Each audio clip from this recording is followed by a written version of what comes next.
안녕하세요. 나무아카데미입니다. 이번 영상에서는 고2 9월 학력평가 국어 독서 인간의 노동에 대한 철학적 의미라는 지문에 대해서 보도록 할게요. 이 지문의 내용은 쉬운 편이에요. 노동에 대한 철학자들의 입장, 로크의 입장, 헤겔, 그리고 마르크스 이렇게 순차적으로 제시되어 있기 때문에 쉬운 편인데 이 지문에 대한 5문제 중에 3문제가 오답률 6, 7, 8위를 기록했어요. 특히 이런 긴 보기가 제시되면은 내용이 길기 때문에 심리적인 압박감도 들고 제시문과 보기와 선지 3개를 연결해야 되기 때문에 오답률이 높게 나올 수밖에 없어요. 그런데 의외로 기업과 니은에 대해 묻는 문제가 이 5문제 중에서 가장 오답률이 높게 나왔어요. 기업과 니은 모두 소유인데요. 그러면은 두 개가 어떻게 의미가 다른지 지문을 통해서 보도록 하겠습니다. 누구나 한 번쯤은 경치 좋은 곳에 누워 아무 일도 하지 않는 자신의 삶을 꿈꿔본 적이 있을 것이다. 이러한 상상에는 일, 즉 노동에 대한 우리의 부정적인 생각이 깔려있다. 하지만 역사 속에서 인간은 노동을 통해 개인과 사회를 발전시켜왔고 이러한 점에서 노동은 나름의 가치를 지닌다고 볼 수 있다. 그렇다면 철학자들은 이러한 인간의 노동에 대해 어떤 철학적 의미를 부여했을까?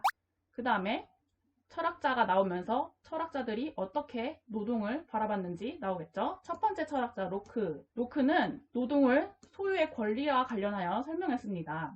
신이 인간에게 공유물로 주지 않은 유일한 것이 신체이기 때문에 각자의 신체에 대해서는 본인만이 배타적 권리를 가진다고 보는 거예요. 그래서 그 신체가 한 개인의 소유라면 그 신체의 활동인 노동 역시 그 개인의 소유가 되는 거죠. 따라서 모든 개인은 노동을 통해 소유권의 주체가 될 수 있고 될 수 있습니다. 하지만 로크는 모든 노동이 공유물에 대한 소유권의 근거가 되는 것은 아니라고 보았어요.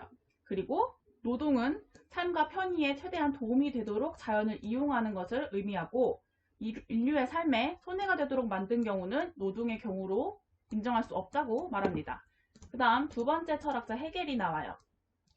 헤겔은 노동을 사적 소유권의 근거를 넘어 주체와 객체가 통일하는 과정이라고 의미를 부여했어요. 그리고 인간이 자기의식과 자기 정체성을 확보하는 계기라고 주장했습니다. 노동이 주체와 객체가 통일되는 과정이 무슨 말이냐면은 노동을 통해서 주체가 자신을 객체 속에 나타내는 것이에요. 이것을 자기 대상화라고 정의했는데 39번 보기에 제시된 A씨의 사례가 바로 노동을 통해 주체가 자신을 객체 속에 나타내는 사례라고 볼 수 있겠죠.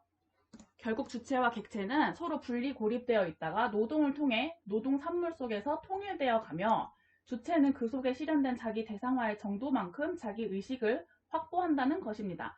그런데 헤겔은 노동 산물이 주체의 소유지만 여전히 주체와 분리되어 있고 주체를 완전히 표현하지도 못하기에 노동을 통한 주객 통일의 한계가 있다고 지적합니다. 이에 비해 마르크스는 헤겔의 노동관을 수용하면서도 노동 자체가 한계를 지닌다는 주장에는 동의하지 않았어요. 마르크스는 노동은 객체의 인간적 형식을 부여하기 위해 자연적 소재의 형식을 부정함으로써 주체의 주관적 욕구나 목적을 대상으로 객관화하는 것이라고 보았는데요. 그래서 가공된 대상에는 주체의 형식이 부여되고 주체의 욕구나 목적 등은 물질화되어 구체적 노동의 산물이 되어 대상 안에 주체의 형식이 부여되어 있고 또 만들어진 이 대상은 주체의 욕구나 목적이 물질로 표현된 거라는 거죠. 따라서 노동이 가장 현실적인 주객 통일의 방법이자 인간의 자아실현 과정이라고 주장을 합니다. 다만 그는 노동을 통한 주객 통일의 한계가 사회적 구조의 한계에 비롯된다고 분석하며 노동을 통한 인간의 자아실현을 완성하기 위해서는 사회 구조를 변혁해야 한다고 역설했습니다. 마르크스가 노동 자체가 한계를 지닌다는 주장은 동의하지 않았지만 노동을 통한 주객 통일의 한계가 있다는 것을 부정한 것은 아니죠. 사회적 구조의 한계 때문에 노동을 통한 주객 통일의 한계가 있을 수 있다고 말했어요. 따라서 이 글의 주제는 인간의 노동에 대한 철학적 의미가 되겠습니다. 문제는 따로 풀지 않고 넘어가도록 할게요. 이 모든 자료는 나무아카데미에서 이용할 수 있습니다.